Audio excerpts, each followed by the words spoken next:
Hi everyone. So we're here for the third episode of the podcast. We're going to be talking to freelance web developers and getting a bit of an insight into what their life's like and tips that they might have for budding freelance developers. So we're here with Matt Kingshott. He's an existing would you say you're a Laravel developer? Yeah. Or just general web developer, yeah. And he's here to chat to us about this. Yeah, mostly Laravel. Sweet. So well, I'll let you take it away. Let's not hang about. And can you tell us a bit about yourself, please, Matt? Yeah, so thank you for having me. I've been sort of doing development, I guess, for over 20 years now. So been at it a while. Sort of discovered Laravel, I'd say around, I think it was Laravel just before they released Laravel version 5. So I've been doing it for a while and got into freelancing after I moved to Portugal, and it was just a necessity really because options for, should we say traditional or stable employment just weren't really there in the area of Portugal I was living in. So got into freelancing, built up a client list, subsequently moved back to the UK, and now I've been doing it for a few years here, and then just recently I've sort of taken on a project which initially I think it started out in a freelancing capacity, but now it feels almost like a full-blown startup at this point. So I don't know if I'd necessarily say I'm freelancing now in the same way that I was, but hopefully I've still got some decent insights to pass along to people. Yeah, that's really cool. So you almost, you kind of didn't start it because well, maybe you wanted to. You didn't necessarily start because you wanted to. You felt more like it was kind of a need. Yeah, it definitely was. I just sort of felt the need to really get involved in freelancing because of the limitations of what was available in rural areas. If I'd been living in a more urban area, I may have possibly found a position as opposed to doing freelancing. But I think given where I was, it just wasn't practical. So I started to look for clients in the UK and in the US to, essentially cover the bills. That's cool. Did you also work with any Portuguese clients or not, or was it strictly just overseas that you were working with? I did work with a couple of Portuguese clients. They were not actually Portuguese, so technically speaking, I suppose it's sort of a grey area. But I mean, they were based in Portugal and they were operating Portuguese businesses. So yeah, I did. Oh, nice. Would you say that living in Portugal while you were dealing with clients in any other country, do you think that might have had an effect on maybe the way you were talking to them, or did you have any time zone issues? That's the main thing I tend to find with working with American clients. Yeah, it can be an issue. I mean, I've been working pretty much exclusively with US clients now for, I'd say 3, maybe 4 years. So, fortunately for me, most of them have been based on the East Coast. So you can still sort of make that work. Being based in the UK, you're doing a call with them. It's about 10 a.m. their time, 3 p.m. our time. I did work with a client who was based in Colorado, and they would also move sort of back and forth between being based in San Francisco. So that was also challenging for a while because you were basically having calls at 6 p.m. because it was just not practical to really do anything before that. But I suppose technically it wasn't an issue as such because I was, in a past life, I tried to make it as a Hollywood screenwriter, was very much unsuccessful, but did have a manager based out in Los Angeles. So I was speaking fairly frequently. And of course, because that was the most extreme time zone difference I ever dealt with. But yeah, it was. I wasn't trying to sort of work out how to do systems and things on those calls, but yeah. So, did you kind of have to shift around your working hours then to kind of make a 6 o'clock call sort of a bit easier on you, or did you just kind of stick it at the end of your working day? Or it was pretty much just at the end of the day. I mean, sometimes I would be in a situation where I really needed to, work around, what the client needed to do, or we were doing a deployment, and in those situations, the first time there's a lot going on. So yeah, you do sort of have to shift your day around. But most of the time I found it was just a case of, if I was able to stick a call at the end of the day, I would sort of schedule work. If I knew a call was coming, I tried to schedule the call several days out so I could organize the rest of my week accordingly, so I was prepared for that call, as opposed to sort of like scrambling at the last minute. That's quite that's quite a sensible approach, I guess. Then, like making sure you can planned ahead and structured it all out, rather than just kind of waking up each morning going, "What should I do today?" Which I'll admit, I'll hold my hand up. I do that sometimes. I shouldn't do, but I do. I just kind of play it by ear. Sometimes it happens, you can't always do it. There have been times where I've basically had to drop everything and just take a call. It's just what you got to do. Yeah. I suppose it's one of the beauties of like freelancing, really, isn't it? Like you can structure it as much or as little as you want, just to you doesn't like as much as you want on a week by week basis, even down to a day by day basis. So yeah, I think it also somewhat depends upon the client that you're dealing with, because some clients like a very hands-on relationship where they're receiving frequent interaction, and then there are others who are like, okay, I trust this guy to get on with it. I'll catch up with him, once every 2-3 weeks or whatever it is. Which I think is, I definitely prefer that approach, because too often I find you're just wasting time if you're doing that constant communication. So avoiding that is generally, I try to sort of screen my clients and get an idea of what sort of level of paranoia they have, and sort of like, oh no, not going to do them. Maybe that guy, but I get what you mean. It's just sort of what you have to do, because you don't want to be in a situation where you're just spending your time on calls all day, or like every other day you're on the phone. It's just ridiculous. Yeah, well, I'm more than happy to have calls with clients like as and when we need them. But if you've got like a scheduled call and you might not necessarily have anything to say on the call, you're just kind of there just because it's booked in.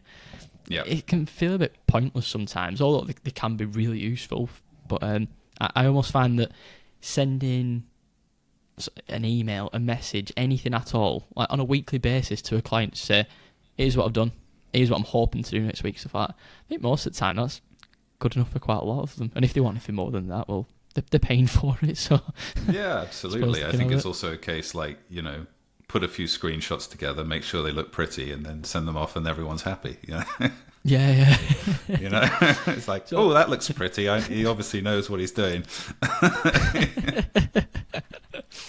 So I'm guessing that because you've been freelancing for so long, that you've worked on like a massive range of projects. Some of them have probably been horrible, and some of them have probably been like really cool to work on. So I'm wondering if you could tell us, if you're allowed to tell us, what's the coolest project you have worked on? I think it's probably the project that I'm working on right now, and I think it's certainly, it would strain credibility to actually call this a freelancing project, given how big this thing is. It's a rather amusing. I can't go into the exact specifics of it, but I can say that essentially when I got the the first message that this client wants to build this thing, it was essentially a one-page JavaScript driven calculator. Basically, it wasn't not for actually just doing numbers. It's for another industry, but the point is, it was essentially all client side. There was no server side interaction at all. So it's a pure JavaScript based thing. And then after actually having a series of conversations, I realized that it was actually going to be a big logistics platform that was going to take at least a year to build. So it sort of went from one extreme to the other. And it's been an incredible journey so far, and a huge amount of learning. It's really cool, because it's the first time I've ever built a system that actually had a physical, real world element to it. Like, too much of the time, we're only just working with data in a database or whatever, or we're pulling things from an API, or we're doing something CRUD related. That's what we're building. And there's a joy to the simplicity of that, but there's also a banality to it after a while as well. 100%. And what's really cool about this is that I'm actually getting to build something where we're talking about actual shipping of products and dealing with the logistics side of things, like scanning barcodes and querying shipping rates from carriers like UPS and FedEx and things like that. So I mean, it is really it's really cool. It's also terrifying because there are so many things. Like, we always try to build our software in such a way where we can always sort of complete the circuit. In other words, we don't allow for we don't like things that can break the happy path, and there's so many things that, because it's sort of outside the system, you don't have control over that. So there's so many layers of redundancy and sort of protection that you have to accommodate for. It's not just like saying, oh, did I hit a rate limit? Okay, back off and try it again in 5 minutes. It's not that simple. Yeah. So it's like, it's really cool in that respect, is trying to figure out all this stuff. But at the same time, yeah, it's huge, and it's going to take a while, and so much learning, so much research needing to be done. But I think it's definitely the coolest project.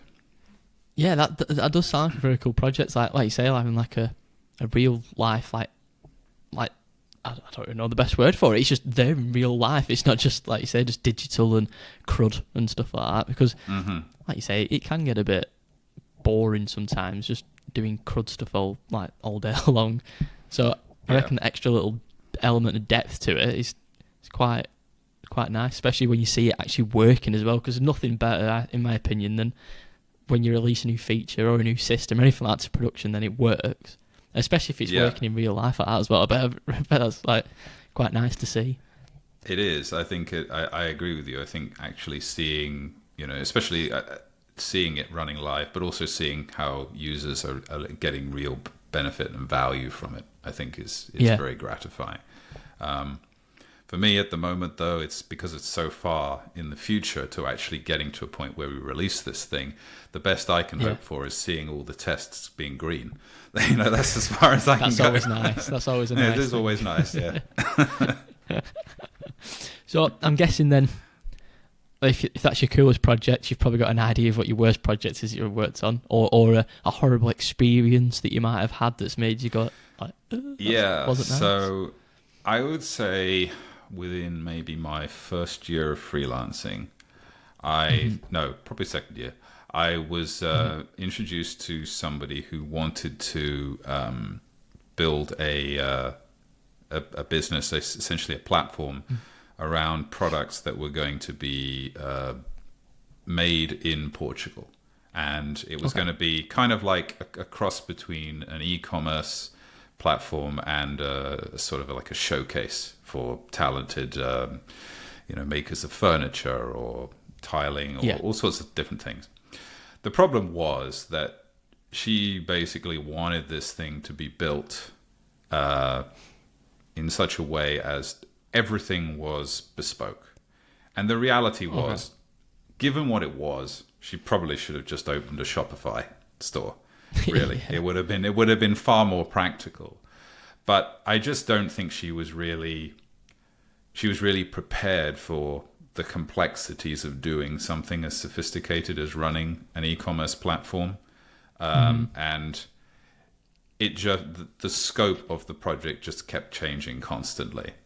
And then she vanished for 6 months, despite all attempts to contact her. Money was owed. It was bad. It was a really bad situation. And I was just like, right, okay, just move on. You can't do anything about it. This is the case. And then subsequently, she came back, like, I think it was the better part of a year later, and just wanted to pick up as though nothing had happened.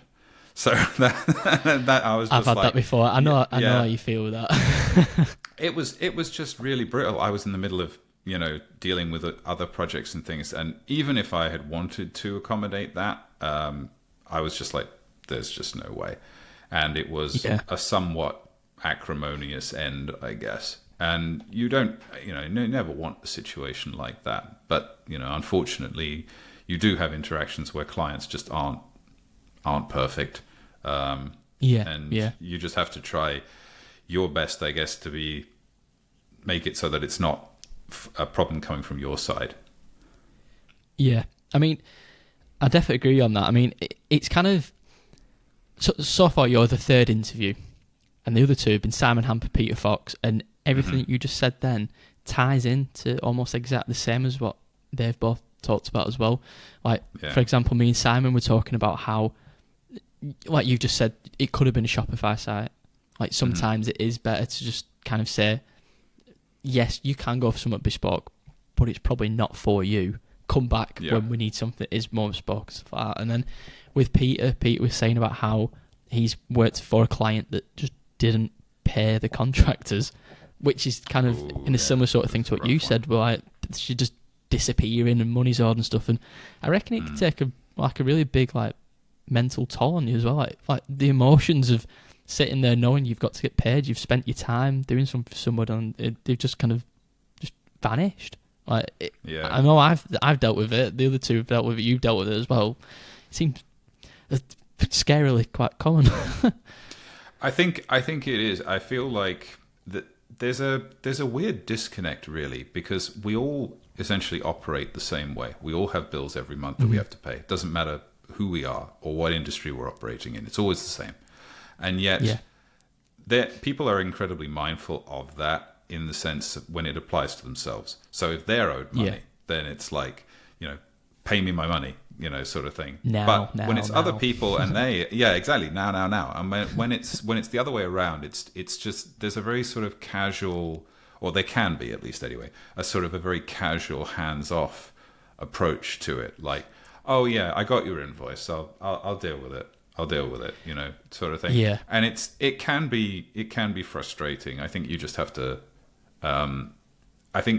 hopefully build up an element of trust with the client over time. And it's like, they will pay me eventually, And sort of, I think it's true in general, but certainly when you are a freelancer, you've definitely got to live within your means. You can't just make an assumption that the money is going to be there. It's not like that's why I think it's so important to build up, an emergency fund of money that you have, and, certain savings and things like that, because there is a certain amount of risk involved in freelancing. You never necessarily know whether a client will honor their agreements. Oftentimes you don't have a contract written out and signed. Sometimes you do. But again, if you're contracting for a client who's based halfway around the world, what are you going to do with that piece of paper? If they don't pay, I guarantee you, it's almost certainly not enough to even cover the lawyer's costs of actually trying to pursue that. So it's like, you've got to just, I think, go by a certain degree of trust about, that's what those early calls are so important for, figuring out, does this person seem like someone who I can trust to actually do what they say they're going to do? Yeah. And you can almost, like, I reckon if I was to ask you, like, how would you spot those red flags early? You'd probably have a hunch, but I reckon you wouldn't be able to describe it to me, because I know I can't describe it. You just have that feeling, don't you? You can just tell that something doesn't feel quite right sometimes. Yeah, it's the used car salesman sort of thing, isn't it? You've got to, if they're trying to project an image, or they seem overly confident, or they look like they could appear as an extra in a Wall Street movie or something like that, then it's like, you gotta, maybe I need to think about this, or there are ways to test the waters if you're still not 100% sure. Demand 50% up front, or demand a month's worth up front, or whatever. There are strategies to try and weed out people who are not serious. But I think, at some point you do have to take the plunge. But I think it's just part and parcel of what the business is. When you're a freelancer, that is the risk that you take on. But hopefully the rewards outweigh the risks. So, I mean, I know that, like, over time you can make, like, your income from freelancing, like, relatively stable, but it's never ever as stable as employment, stuff like that. But I know for certain that I've had months where I can go for like a 2 or 3 month period where I'll earn what I used to earn in employment, like, for an entire year. I'll earn it like 2 or 3 months, and then I'll go another 2 or 3 months where I don't get anything because it was a massive project, and then you've you don't necessarily have to stretch the money, but the money just you got a big lump sum at once. You just got to learn not to live month by month, and like you say, live within your means. And yeah, I think I totally try and agree keep with everything you. tucked away. Yeah, So, and sorry. I think it's even more. I think it's even more of an issue, particularly as a freelancer, because when you become essentially self-employed, it's on you to basically pay taxes, which means that it's so easy to subsequently, reach into money that you shouldn't be reaching into, because you've got to pay that money to the government at the end of the year, or in the case of being a self-employed person in the UK, you have two payments each year. So, I mean, won't go into that necessarily because it's not going to make sense maybe to some people around the world. But essentially, you do have these payments that you have to make, and you do not want to be somebody who, fails to meet a tax requirement, because it's just, No, definitely not. You're going to get audited, you're going to be viewed with suspicion, and it's just, so... there have been times where it's like I've had to and I have actually done that. I've had to go into a point where there wasn't enough, and I had to reach into tax money, and I was like hoping and praying that I would be in a situation where a client would come along. Fortunately, a client did come along, and I was able to earn enough, set enough aside to be able to pay taxes. But I think that's a realistic concern for a lot of people. And I think it's why a lot of people do sort of feel the hesitancy about getting into this, because the idea of managing their own finances and accounting is overwhelming for a lot of people. And I still sort of think to myself, even now, having moved on from that stage to a point where I formed a limited company and so on because it made sense to do so from a tax perspective. I still think back to the time when I did work as an employee, and I was like, I never had to think about my student loan repayment. I never had to think about my national insurance contributions. I never had to think about my income tax. It was all done before I got anything, from my employer. Yep. There is an extreme convenience in that. It's a wistful 100%. nostalgia. Like, you've got to wear so many more hats when you're doing the freelancing. If anyone's listening to this, by the way, I promise it is fun freelancing. We're making it sound really bad. Yeah, it is. It is. It is fun doing it. Yeah, it is, and I think it's. Yeah, I so really much, do there's think just so it much is. more to do. There is so much more to do, and I think you do. I think there are some people who, unfortunately, are just attracted to the fact that you can earn more money, and then they leap into it for that reason, and it's not a good enough reason, and they're maybe not necessarily cut out for it. I really do feel that. I mean, I think it's true in software development in general, but certainly when the freelancing, I would argue that at least 50% of what you do is problem solving, communication with client, figuring out what they actually need, because what they really need is nothing like what they'll actually describe to you. And that's fine. They don't build systems. They don't know the sorts of things to ask and the questions to ask. But I feel like you've got to have built enough and done enough to be able to look at a certain system that they want built and realize the other things that they're actually going to need. And I think it goes beyond that. I feel like as software developers, we basically have to learn a little bit about every single industry that for each of the clients that we work for, because there's certain things you just won't be aware of. I mean, it gets easier with things like ChatGPT and so on. You can ask questions, but again, you can only treat those or take those so far before you've really just sort of got to dig in. I mean, this current system I'm on is such a great example of that. I don't know anything about logistics, other than Amazon tracking numbers and whatever, and anything about it. And now I know a lot more. But there's so much of that I had to learn, because I wouldn't have been able to bring the necessary expertise to the table to be able to say, well, no, what we actually need to do is this, because if we don't do this, we won't accommodate for that, and it just goes on and on and on. So, I think you've got to be willing to learn a great deal and to evolve a great deal in a freelancing capacity. It's just, you're not just going to be assigned a task and just right, build feature X. It's just not like that.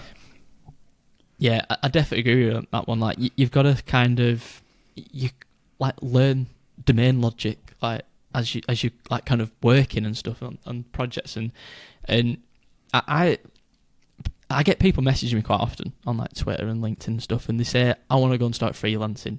Like, can I go and do it now? And one of the first questions I ask them is like, how long have you been actually being a developer for? Because you can read as many textbooks as you want, you can watch as many videos as you want, but having that kind of knowledge is not the same as having the experience. And I feel like the experience of doing it in like employment and stuff, or like you say, like learning on the job while you're doing these different projects, you know what things to watch out for next time.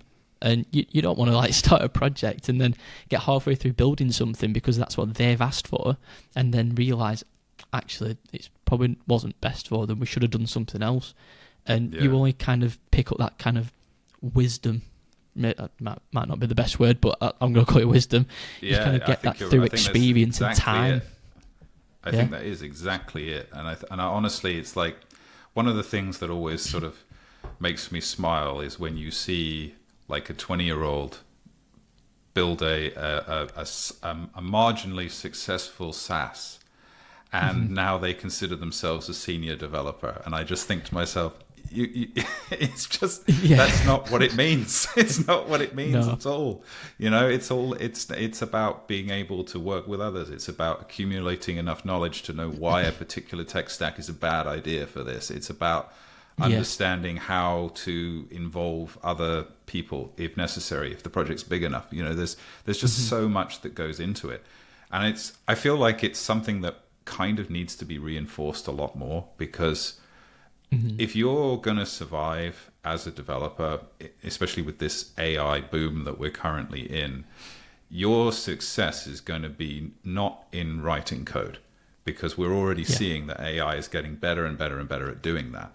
Your success is going to come from having that knowledge and that inherent awareness to be able to ask questions that an AI just won't. You know, it just doesn't know to ask those questions. It's very good at responding.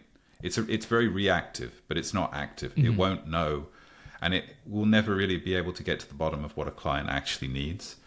So I feel that that's really a skill set that freelancing is actually, in some ways, getting into it really is as soon as you can do, with enough inherent wisdom that is necessary to do that, is probably the best way to safeguard your career in the future. Yeah, and also it's kind of funny you mentioned about the AI stuff. Like, I feel like I don't, you might be different speaking with this, but I know that if I go onto a website and I see like a chatbot and I want to go and speak to this chatbot to ask like, where's my order? I ordered it weeks ago, it's still not arrived.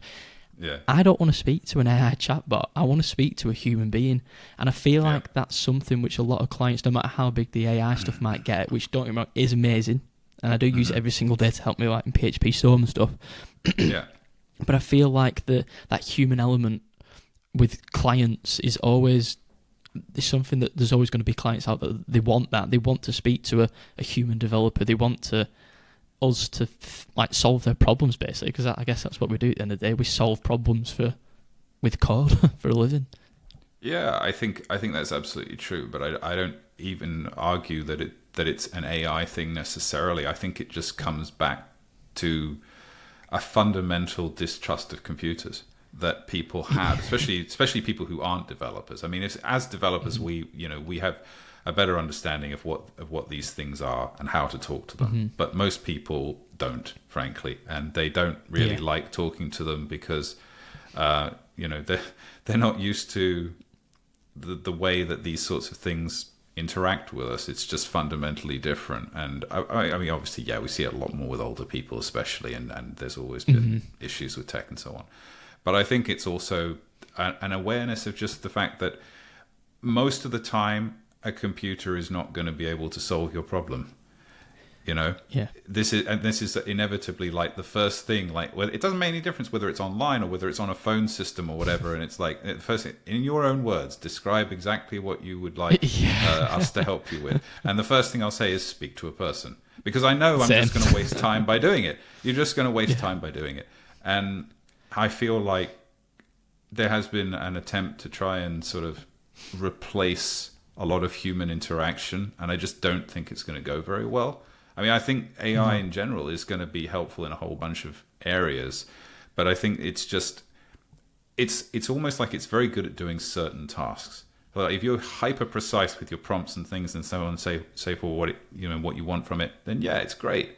But as we all know, you ask it a question, and then you ask it a follow up, and then you ask it a follow up on the same topic, and it just completely spirals out of control. It has no idea what you're talking about anymore.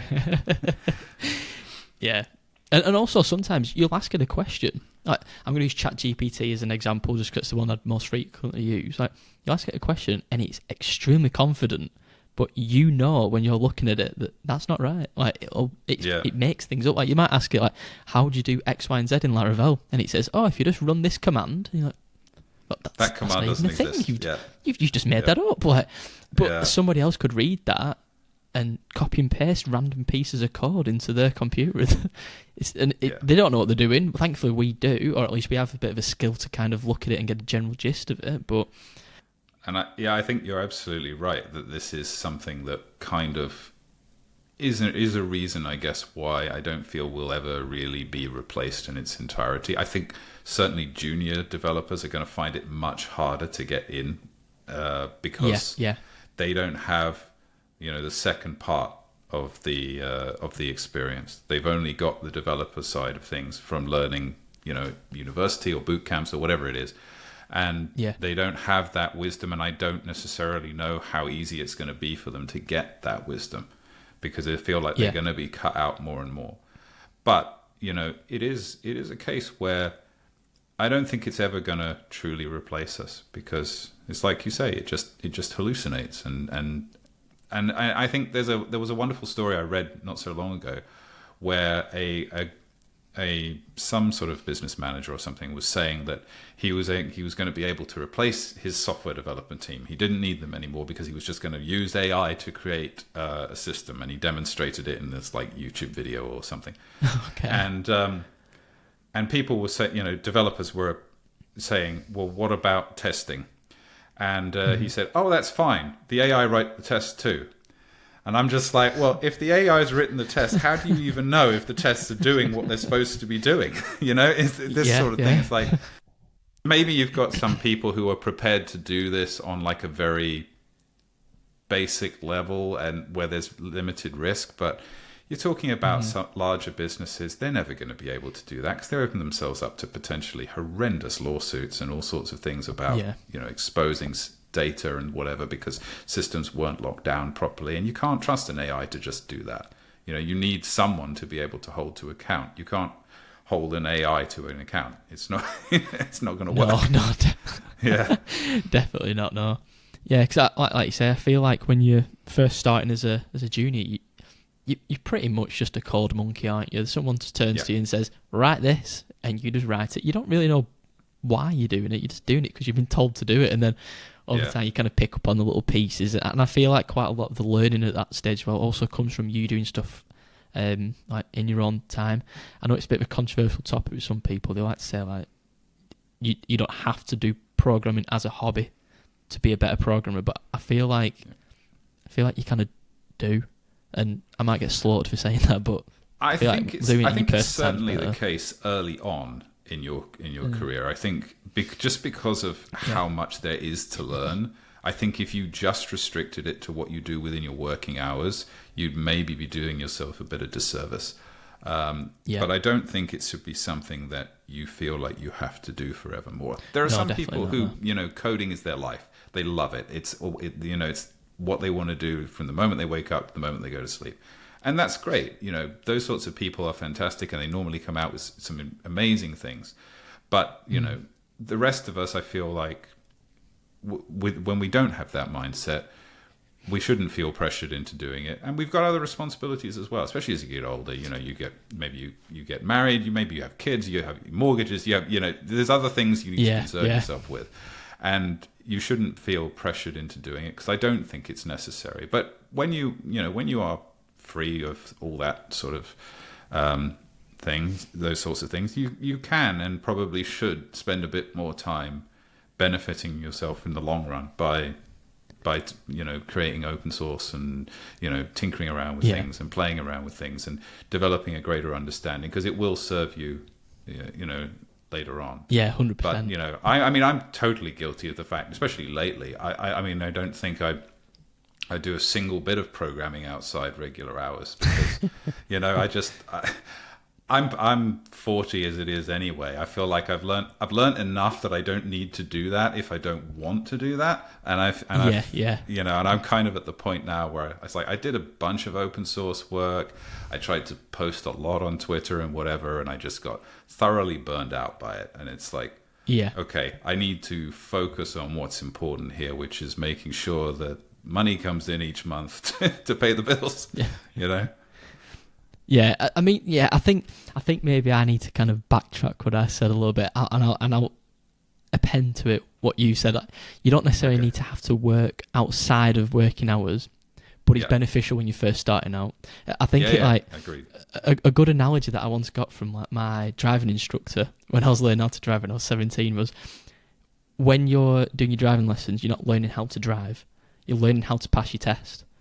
And I almost feel like it's almost the same when you're a junior. Like when you go to work as a junior developer, you're not learning how to program. You're learning how to write the code you've been asked to write. And I feel like it's doing the extra bit. Like you drive more, you become a better driver. I feel like you program more, you become a better programmer. But then after a certain point, you just have kind of diminishing returns. Like you say, like you get to a certain point where you could do extra stuff outside of work, but you can learn all these extra skills, but you're not going to use them. So just learn all you need to know, and then just kind of, and like I said, you'll avoid burnout if you do that as well. If you cut the line somewhere and just said no more. So I think that's probably true in a lot of cases. I mean, look, you could potentially spend the rest of your life trying to learn everything in programming. You'd never achieve it. So you do have to sort of recognize, I guess, or learn to sort of understand when your skill set is good enough that in most situations you're probably able to cover what needs to be built, and then maybe in situations where it isn't, you have the sort of the foresight to recognize that and say, okay, I'm going to take a bit of time to, maybe I'm going to buy a course or whatever on this particular thing and learn about this particular thing because it's relevant to what this client wants, and this client is, in terms of what they want me to build, it's worthwhile me doing this, or maybe it's some subject which you've heard about a few times, never had the opportunity to really look at, and it's like, okay, I'll get involved in this, I'll start looking at it. Yeah, and I feel like I've actually been writing about this kind of topic in the book that I've been writing, and I feel like learning and keeping up to date and stuff and not falling behind as a freelancer is a lot harder than if you're an employee, because I don't know if every company's the same as this, but the companies I've worked at, they tend to have like a training budget, or they'd set aside some time around like downtime around Christmas and stuff, where they'll say, go and learn about something that you think is going to be beneficial to us, and you get to do it on paid hours. Whereas when you're doing that as a freelancer, you taking time out to go and learn something, you've either got to take out a build time or do it outside of your typical like 9 to 5 you might work or something like that. And Filament, as an example for me, is something that's been on my radar for years to look at. It looks so cool, and it's only in the past maybe month or so I've actually looked at it and gone, whoa, like, I wish I'd have done this ages ago. But I had to keep putting it off because I could afford, but I didn't want to spend extra time.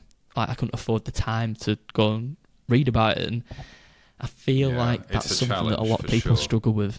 Yeah. I mean, I don't necessarily know if there's a answer to that as such. I think to an extent it is just a case of, you maybe got to put in those times, or look at it and say to yourself, like, right, okay, I'm not getting any work right now, or the amount of work that I'm getting right now is a bit more minimal. Okay, I'm going to split my time in half between trying to find another client and learning about something. I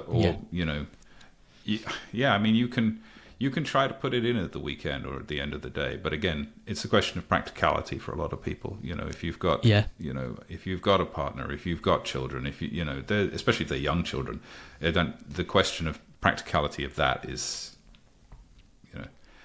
you know, your Yeah. partner's going to He's yell at you and says, "Hey, Yeah. get away from the computer and help change the diaper," or whatever it is. It's yeah, it is hard, and there is no easy answer. I guess you just got to try and find 15 minutes here, 20 minutes there to just to supplement what knowledge you have. Yeah, I definitely agree with you. I feel like there's a lot of negativity in what we're saying. Yeah, I know. Here, but I think it's like, it's not, honestly, if people are listening and are like, oh my God, I'm never going to get anywhere near this. And it's like, no, it's not honestly that bad. It really isn't. And there are huge benefits to it. But there's always trade-offs. Nothing is perfect. But I think I still wouldn't change it. I would still definitely go into freelancer. Definitely. Yeah, it's like swings and roundabouts, really, isn't it? And you've got to be realistic. Like, although it comes across as being quite negative, I want people to be aware of the fact that it's not like sunshine and rainbows. You're not just going to leave your job one day, become a freelancer, the next week you're a millionaire or something. Like, I'd be amazed if you were. And I tip my hat to you if you do manage that. But it is hard, and there are challenges that come with it that you won't necessarily have when you are an employee. And you can't really try and even demo these little bits of experiences. You've just got to just do it and just improve as time goes on. It's definitely true. And I think, again, it's the social media effect, isn't it? It's the fact that what we tend to see is very much curated and prepared in such a way as to make everything look perfect. And, we see a lot of this with people who are trying to do SaaSes and so on and so forth, and it's always like they'll post like a picture of the strike graph, and the strike graph is always going up. It never goes down, like a rocket, straight like that, or whatever. And you don't see the other side of things a lot of the time. But I would definitely encourage people to try and be a little bit more mindful of that, because I think people do jump in. They think, oh, it's easy to make a SaaS.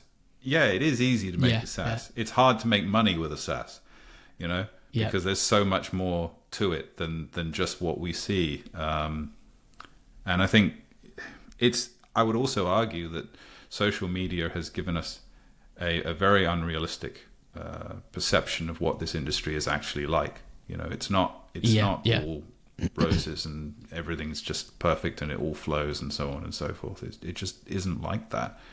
There's a lot of hard work that's involved. You've got to spend time to really learn things. And there is value in being an employee, because you will be in a position to be able to speak to people who do have that wisdom, and you can learn that wisdom. Otherwise, you've just got to learn it all the hard way. And sometimes that can be disastrous. Yeah, 100%, yeah. The worst thing you want to do is like take on a project that you think you can do, and then you get halfway through and realise you can't do it. I'll admit that's nearly happened to me a couple of times. I've thankfully said at the very last minute, like, I don't think I'm right for this, but I do. Yeah. It does keep me up sometimes thinking, what happens if I'd have said, yeah, I can do it? Especially anything that's very front end related. I can do front end stuff, but I much prefer working like PHP, Laravel, back end kind of code. And I once took on quite a complex thing. Well, for me, it was complex, shall I say. And I'm glad now I didn't. I think it's probably still be chasing me now for the original project. It was about 4 years ago. I will say that I think that feeling never entirely goes away. There's always, we talk about imposter syndrome a lot in this industry, and whether we are actually capable of doing what we're supposedly being asked to do. But I think it never truly goes away. This project that I'm working on right now, I certainly had doubts as to whether I would be able to do it all. But I said, you know what? You've been doing this for a while.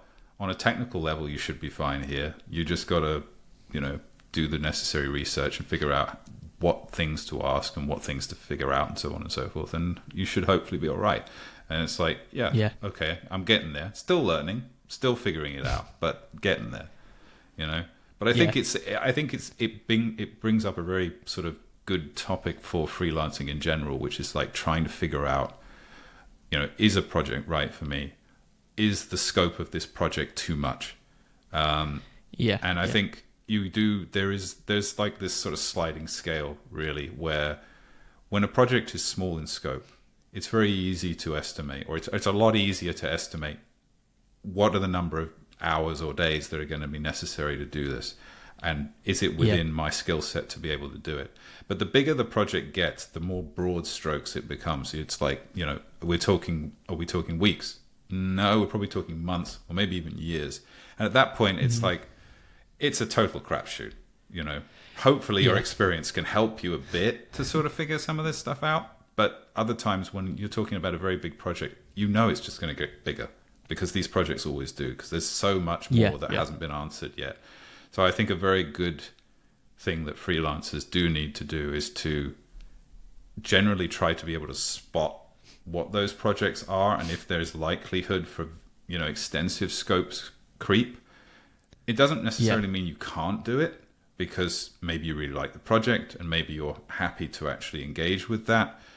But if you're dealing with a client who's looking for very specific budgets and a scope declaration and all these sorts of things, and they're sort of being quite vague about what they ultimately want, then it's probably a red flag. And that it's especially I would say, if you're still new to freelancing, erring on the side of caution and going for those smaller projects is probably a better idea. Yeah, I definitely agree with you. I mean, especially if it's like, I'm just going to pull out some random numbers. We're going to make some numbers up. But if you were to go make 10 small brochure websites for the local hairdresser, the local electrician, stuff like that, they've got to host them somewhere. And then, so you've got paid for building the site, and then if you charge them for the hosting on a yearly basis as well, you've I don't know, say £250 a year or something like that, just to host the site for them. You've built up like a nice little residual income that's coming from that, from work that you could have potentially done like a year or two ago, and then you can use that as like a bit of a backup for you to go and take on these bigger projects. And I've, in the past, when I've been faced with projects like that are too big, I've turned around to somebody and said, do you want to go and work on it with me? And then I'll put them in touch with the client as well, or potential client at this stage, and say, I don't feel like I can do this on my own. We definitely need another person who can focus on X, Y, and Z in this project. Are you cool with paying them as well? Quite often, they've actually turned around and said, yeah, that's cool. Because I think in the way that they see it, they think if there's two people doing it, then we'll get it done in half the time. But yeah, not always the case. Never works out like that. But no, never seems to, because you just spend that time that's saved by splitting it between two people is spent coordinating between the two of you. So it's often a wash a lot of the time. But yeah, I take your point, and I think it's I think that's definitely something that is very valuable to do, which is to network with people, because you may be in a situation where you're struggling to find something, but you may know someone who's received 2 or 3 offers at any particular time, and they might be able to say, I'm too busy to do it, but I know someone who's great who can do it, and then you get that opportunity. Building up that network is valuable. There are great ways to do that. Attending conferences is a great way to do it. I would say social media, but I feel like ever since Twitter became X, it's it's certainly a hell of a lot harder to get discovered, to find, it's not impossible, but I feel like a lot of the people who are successful on social media, they're like, it's coming more from other platforms. Like, I look at, probably the best example is Aaron Francis right now, and his stratospheric He's smashing growth. it at the moment. He really is, and he's such a funny guy, and I just love listening to his and Ian's podcast every week. I feel like I've gone to the pub at the end of the day. It's just really great. But I look at his growth, and I feel like a substantial portion of that is probably like YouTube driven rather than X/Twitter driven. Obviously, it's not 100% that way, but it's, I do feel like it's more of a challenge now to actually to reap a return from, social media, specifically Twitter and X and so on and so forth. It's, I used to post a lot, and I used to get great engagement on it. And I started posting less and less because I just wasn't really seeing the return from it. And it's like, you're okay if you love posting and so on and so forth, that's great. But, I'm 40 years old. There was no social media when I was growing up and so on and so forth, I've always kind of hated it. So it's like, it's just like, yeah, maybe I'll spend less time here. But yeah, I think it was a great way to get discovered. And I got so much freelancing opportunities through that prior to Elon buying it and so on. But now, yeah, it's a graveyard a lot of the time. I know exactly what you mean when it comes to that, to be honest with you. I mean, it's one of the things I've even tried writing about in the book as well, that it's when you're at the whim of somebody else's kind of algorithm that's deciding if your post gets seen or not, you don't own your audience. And it's a simple ban or something on Twitter. You can have 100,000 followers on Twitter, but if your Twitter profile, or should I say X, but if your X profile gets banned, then you've lost it all. Like, you really need to kind of spread out as much as you can, but without spreading yourself too thin. It's one of the reasons why I have my email newsletter. So I'll admit, I try and post every day. It does burn me out. Like, when I wake up in the morning and I've seen all the comments I've got to reply to and stuff like that, there are some days when I'm sat there like, I don't want to do this, but I try and do it to try and make sure that people remember me. And it does work, but then I'm trying to push them over to my newsletter, because once I got you my newsletter and I got your email, I've got you then. You can't escape. And also it means that I'm not at the whim anymore of, like you say, someone buying a massive social media company and then just kind of changing everything that they've done. But getting to that stage to get people to trust you, to want to get to your newsletter, it's quite difficult. But it is. Works out long term. Yeah, it's a grind, that's for sure. And I mean, it's not even something that, you and I are probably reasonably similar in follow accounts, I think. I think you're 1,000 ahead of me. Yeah, well, I mean, it's arbitrary, isn't it, past a certain point? Yeah. But I mean, it's interesting to note that we even see people like Aaron and like Caleb Porzio and so on talking about the fact that even their engagement rates have plummeted by comparison to what they used to get. Yeah. I remember Caleb talking about when he was launching Flux. And he was saying, like, he was doing a live stream, and he was saying about just how much lower the engagement is. And it's, even when you think to yourself, crikey, these people have got 50,000 plus followers, or 100,000 plus followers. And even they're struggling, where does a young person who's just starting out go to sort of develop that audience? I mean, you can usually just push them and say, oh, well, just, that's not the platform now. Now you need to start like a YouTube channel. That's not a trivial exercise. It's a huge investment in terms of, buying equipment, setting your room up, figuring out what you're going to do. And then obviously the time to record it and actually produce it and edit it and so on and so forth. It's not the equivalent of just posting a 250 character thing on X. It's not the same, so if you like doing that, that's great, and it's definitely a way to get discovered and so on. But it's definitely going to be harder, I think, for a lot of people to actually find that way in. So maybe we are going back to a case of more conventional ways of doing things, like networking via conferences. Because sometimes you look at the schedule for a conference and you think to yourself, there's some talks in there that I kind of like the idea of, but there's a lot of them that I maybe am not all that interested in. And then you actually realize, you know what? The value of the conference isn't so much the talks. The talks are almost like the icing on the cake. The value is being able to go and meet people and get opportunities and find, whether it's in freelancing or whether it's, even a full-blown job opportunity. That's where I think the value comes from. Yeah, and I almost I think you might be in a different situation to me, but because I work from home, and I did do when I was also employed, I sometimes feel quite isolated, sort of thing. So being able to go and see all these people and stuff, it brings back that kind of human connection, because my wife doesn't want to listen to me talk about programming all day. My friends definitely don't want to listen to me talk about programming. So you get to kind of like meet a lot of other people and nerd out with them and like talk about programming and web development and stuff like that. And it kind of brings that kind of connection back, I guess, rather than just seeing some text on a screen that someone sent you on Twitter or something like that. It is nice, but it's not the same as hearing somebody's voice and seeing somebody's face and actually being in the room with them. Yeah, I think that's definitely true. And I remember a lot of people talking about how the very first in-person Laracon following COVID was, for a lot of people, a very cathartic event, because it was the first time really that they'd had the opportunity to see people that they knew, but also just to feel part of something again.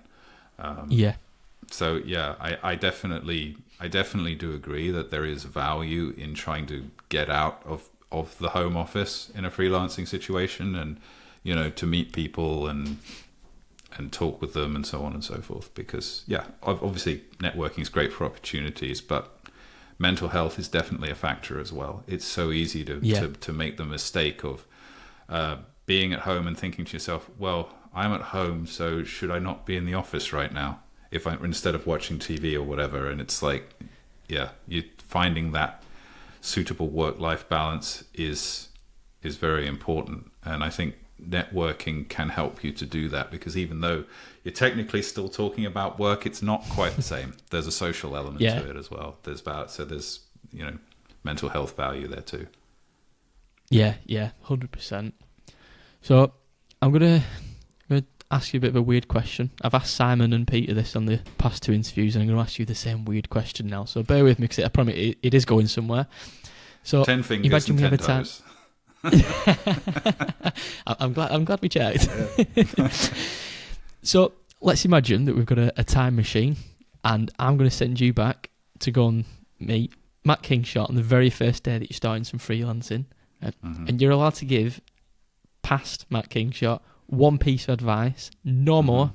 As soon as you give him that piece of advice, woof, you're back to the present day. Yeah. What are you going to tell him? Do something outside. Okay. That's what I'd say. Do something outside, because you're going to spend so much time inside. Develop a hobby, or develop some sort of love that takes you physically out of the house. Yeah. There is so much. We spend so much time sitting at a desk. It's just the nature of what we do.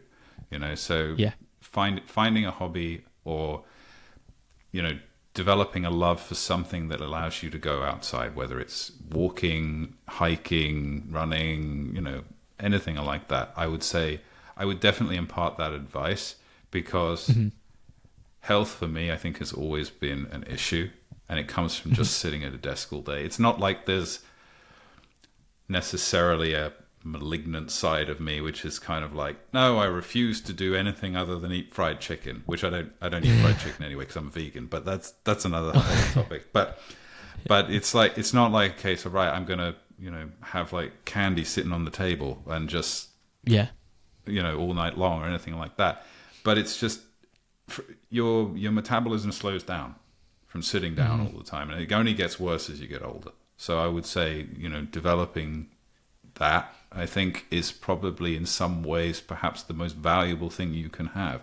It's not necessarily related to work, and I'm sure that you'll talk to other people who will have other great pieces of advice for going back. But for me, I think that's probably the most valuable thing I can think of.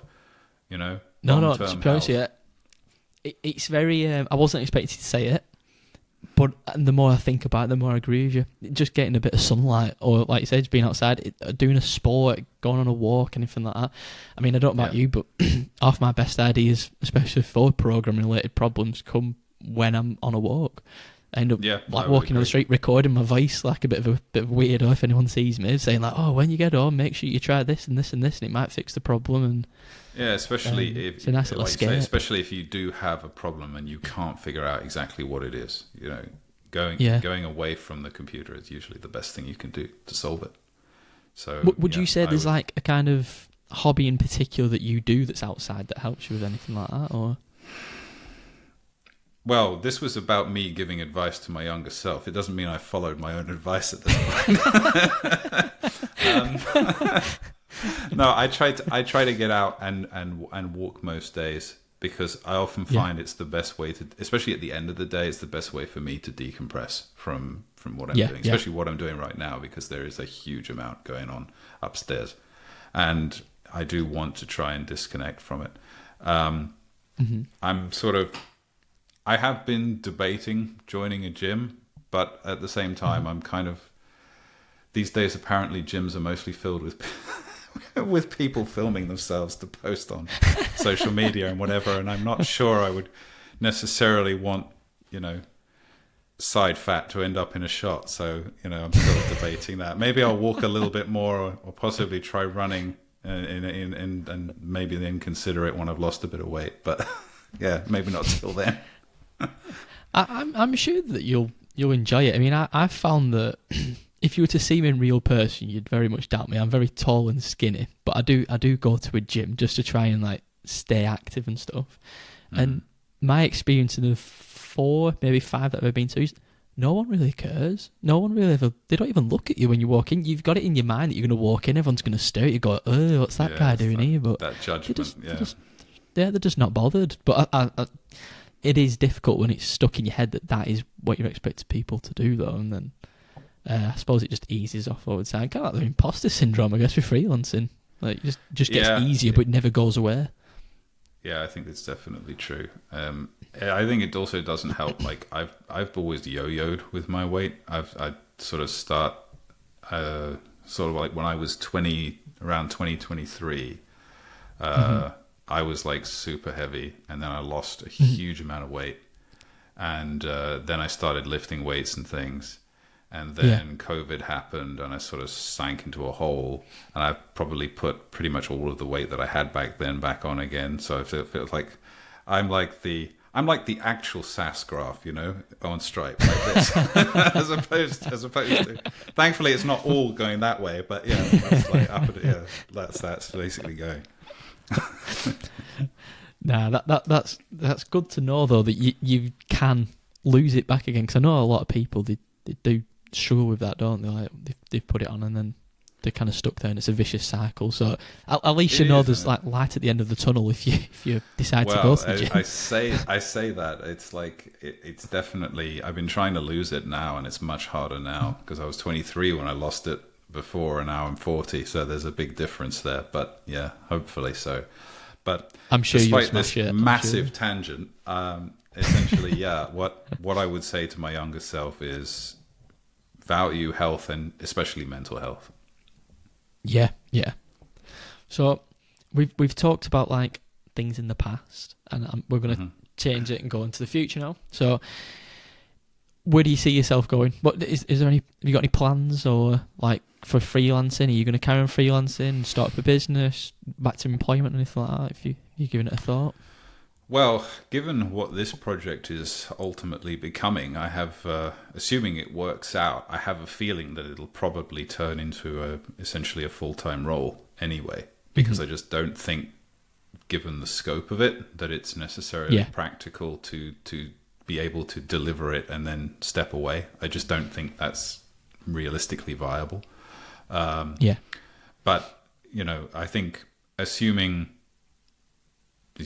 worst case scenario, it doesn't work or something like that, then I think, I don't see myself necessarily going back to a role with another company. Or if it was a role with another company, I'd probably try to focus on a very small company. So like every time I see like a job posting for like to work at Tailwind or something like that, and I'm thinking, man, that sounds like an amazing job, but I'm like, I'm already tied up on other things, or so, that's probably where I would go. I would never see myself working for like a big company. Just can't see myself doing that. I think especially as you freelance more and more, you become very much aware of being, focused on, the value of your independence and not having to constantly justify your decisions, or not being told, right, you're going to build it this way. And hating the fact that anyone's saying like, I know better than you, and you're like, you don't know better than me. I know better than you. This is like, that I think more than anything else is something that I would struggle with a lot in that situation. And I think probably quite a few freelancers who've been doing it a while would probably feel the same way. But yeah, that's essentially what I see. In the event that this doesn't go to plan, so to speak, I think I just keep on freelancing. Sweet. Well, I'd like to just say like massive thank you for you coming on and for all your time. Like it's been over an hour now, so we got a lot of good answers and all. Yeah, and I'm hoping that anyone who's watching this as well, when it eventually goes out, that they get loads of useful information out of it. Especially the fact you've got 20 years of experience doing it. Like, that's only 8 years less than I've been born. Oh, wow. I feel quite so old. Thank you, Ash. Sorry, I was trying to hold it back, but I couldn't help myself anymore. It's fine. I mean, to be fair, I haven't done 20 years continuously throughout all of that. I've been, doing other things too. But I think, it's in terms of actually programming on and off, about 20 years worth. Yeah. No, that's cool though, because I guess you'll have learned like a huge amount over that time. Even if it's not directly in freelancing, it'll still translate in some way, shape, or form into the freelancing and stuff. But I'm just wondering, like, if anyone wants to find you online, where might they go? Who can they search for, or what can they type in on Twitter and stuff? So they can just search for Matt Kingshott, at Matt Kingshott on Twitter. It's probably the best, the easiest way to reach me. Yeah, just send me a message and I'll respond to you. Sweet, nice one. Well, again, huge thank you for coming on. I really appreciate you. Thank you your evening for it. Oh, it's fine, but thank you for having me. I think it's what you're doing is just wanted to sort of wrap up really by saying what I think you're doing is really great, and I hope that this series continues because I feel like this is such a massive subject, and there's so many things, even in this hour, that we didn't even touch upon, like making decisions on, a tech stack to follow to help you to build things as fast as possible, and so on. Budgeting and accounting and taxes and so on and so forth. There's so many things that I would love to see other people talk about, but also talk about myself. So I mean, it's like if want to have me back again or have other people on, I'd really like this to see this become like a long-term podcast as opposed to just a few little videos that go alongside the book launch. So happy to do that if you decide to go forward with it. I'd definitely be up for that because I think, like you said, there's just so much. You can't cover it in an hour. You can't cover it in a book. No way. Even in the book, I'm going to be referring to other books and saying, go and read this after you finished it and stuff, because it's just such a big subject and so many moving parts, and there's also a lot of opinions on the different subjects as well. Absolutely. It's not a one size fits all, I guess, is it? No, and I think if you tried to put it all in a book, you'd end up with the Encyclopedia Britannica in terms of how much content is there. And have like volume 1 to 10 or something. Volume 1 to 10. Well, I tell you what, if you make it work, you can put out a book once a year and really rake it in. After every book I've written, I always turn around and say no more, and then about 6 months after, I turn around and go, it wasn't that bad actually when I did it, but no, it was. Yeah, well, maybe the podcast is the answer then, because you get to sit down and just talk about it as opposed to actually have to worry about everything. Think about it, write it, edit it. Yeah, exactly. Yeah. Well, anyway, again, thank you, huge thank you, and I'm assuming everyone will appreciate your time also. Thank you so much. Great talking to you. See you later. Cheers.